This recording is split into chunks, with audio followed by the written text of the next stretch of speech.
Guys ഇപ്പൊ time 2 മണി കഴിഞ്ഞിട്ടുണ്ട്. നമ്മളിത് എണീറ്റിരിക്കുകയാണ് കേട്ടാ. അപ്പൊ 2 മണിക്ക് ഇപ്പോഴേ എന്ത് ചെയ്താലും കണിയൊരുക്കാൻ മാത്രമേ 3 മണിക്ക് കണിയാവുള്ളൂ. അപ്പൊ ലെറ്റ്സ് ജമ്പ് ഇൻടു ദ കണിയൊരുക്കൽ. അപ്പൊ ഗൈസ് ഇത്രയും വലിയൊരു കണി ഒരുക്കാനായിട്ട് നമ്മളുടെ കയ്യിൽ നിന്ന് ആകപ്പാട് 198 രൂപ മാത്രമേ ചെലവ് വന്നുള്ളൂ. എങ്ങനെയാന്നല്ലേ ഇത് ഇപ്പൊ പറഞ്ഞുതരാം. അപ്പൊ ആദ്യമേ തന്നെ നമ്മുടെ വീട്ടിൽ സ്ഥിരം കണി വെക്കുന്ന ഉരുളുണ്ട്.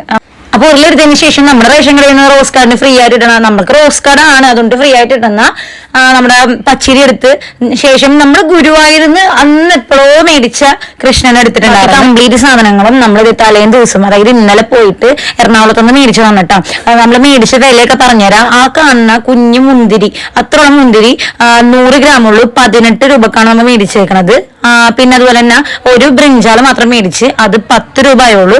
ഒരു പൈനാപ്പിൾ അത് 30 രൂപ, ഒരു കണിവെള്ളരി അതും 30 രൂപ, ഓറഞ്ച് ഞാൻ 3 എണ്ണം 50 രൂപക്ക് മേടിച്ച്, ആപ്പിൾ 2 എണ്ണം 45 രൂപയാണ് പറഞ്ഞത്, പക്ഷെ 40 രൂപക്ക് കിട്ടി. ഇതെല്ലാം ഞാൻ 100 ഗ്രാം 150 ഗ്രാം ഒക്കെ മേടിച്ചിട്ടുണ്ടാവും. ഞാൻ ഒരു പീച്ചിങ് അത് വെറും 10 രൂപക്കാണ് മേടിച്ചത്. കണിയുടെ സെറ്റ് ആയിട്ടല്ല മേടിച്ചത്, സെപ്പറേറ്റ് മാർക്കറ്റിൽ ചെന്നിട്ടാണ് മേടിച്ചത്. ഇങ്ങനെ ഇറങ്ങിയിരിക്കാൻ കാരണം അതിന്റെ അടിയിൽ കംപ്ലീറ്റ് മാങ്ങയാണ്, നമ്മുടെ വീട്ടിലുണ്ടായ മാങ്ങയാണ്. എന്നിട്ട് അതിന് മുകളിലാണ് നമ്മൾ എന്ത് ചെയ്തത്, ആദ്യം അരി വെച്ച് പിന്നെ മാങ്ങ വെച്ച് പൊക്ക വെക്കാനായിട്ട്. അതിനുശേഷമാണ് നമ്മൾ ഈ സാധനങ്ങളെല്ലാം ക്യാബേജ്, ക്യാരറ്റ്, തക്കാളി, പഴം അങ്ങനെ ഉള്ള വെജിറ്റബിൾസ് ഒക്കെ ആന്റി മാമനും വിഷുവായിട്ട് വന്നപ്പോ അവര് കൊണ്ടുവന്നിട്ടുണ്ടായിരുന്നു. അപ്പൊ നമ്മൾ നേരത്തെ തന്നെ എടുക്കാണ്ട് മാറ്റി വെച്ചിട്ടുണ്ടായിരുന്നു. പിന്നെ തേങ്ങ മാങ്ങ ഐറ്റംസ് ഒക്കെ നമ്മൾ തറവാട്ടിൽ നിന്ന് കഴിഞ്ഞ ദിവസം പോയി എടുത്തിട്ട് വന്നു. പിന്നെ നെയ്യപ്പം നമ്മൾ മേടിക്കാനായിട്ട് മറന്നുപോയായിരുന്നു. അപ്പൊ അമ്മ ഇവിടെ ഉണ്ടാക്കാനായിട്ട് പോണുണ്ടപ്പോ അപ്പുറം വീട്ടിലെ ചേച്ചി കണ്ടപ്പോ പുള്ളിക്കാരത്തി പറഞ്ഞു ഉണ്ടാക്കണ്ട, ഞാൻ ഉണ്ടാക്കുന്നുണ്ട്, അപ്പൊ ഇങ്ങോട്ട് കൊണ്ടുതരാന്ന്. പിന്നെ കണ്ണന്റെ ബാക്കിൽ വെച്ചേക്കണ ഓറ അത് നമുക്ക് ചിറ്റ പർച്ചേസ് ചെയ്ത് തന്നതാണ് കേട്ടോ. പിന്നെ പുതുവസ്ത്രം അമ്മയും പർച്ചേസ് ചെയ്ത് തന്നതാണ്, നമ്മുടെ കയ്യിൽ നിന്നായതല്ല.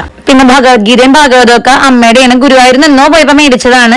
പിന്നെ കൊന്നപ്പൂ നമ്മുടെ അടുത്ത് തന്നെ ഒരു വീട്ടിൽ നിന്ന് നമ്മൾ തോട്ടി വെച്ച് ഞാനും അനുവും കൂടി കുറെ കറങ്ങിയതിന് ശേഷം പോയി പൊട്ടിച്ചതാണ് കേട്ടോ. പിന്നെ കണ്ണാടി ഒരു പാക്ക് ഓഫ് 4 3 ടൈപ്പ് ഓഫ് ചീപ്പുകളും പിന്നെ ഒരു കണ്ണാടി വന്ന പാക്ക് ഓഫ് 4 നമ്മൾ എന്നോ വിശാലിന്ന് മേടിച്ചതാണ് കേട്ടോ. പിന്നെ കാണാൻ കുമ്മോന്നിക്കാൻ വേണ്ടിയിട്ട് ഭംഗി കൂട്ടാൻ വേണ്ടിയിട്ട് നമ്മൾ എന്ത് ചെയ്തിട്ടുണ്ട്, ഒരു ഫാൻസി ലൈറ്റ് യൂസ് ചെയ്തിട്ടുണ്ട്. അത് 25 രൂപയാണ്. അത് അനുവിന്റെയാണ്, എന്റെ അല്ല, അവള് ക്രാഫ്റ്റ് ചെയ്യുന്നതാണ്. അപ്പൊ ഇത്രേ ഉള്ളൂ.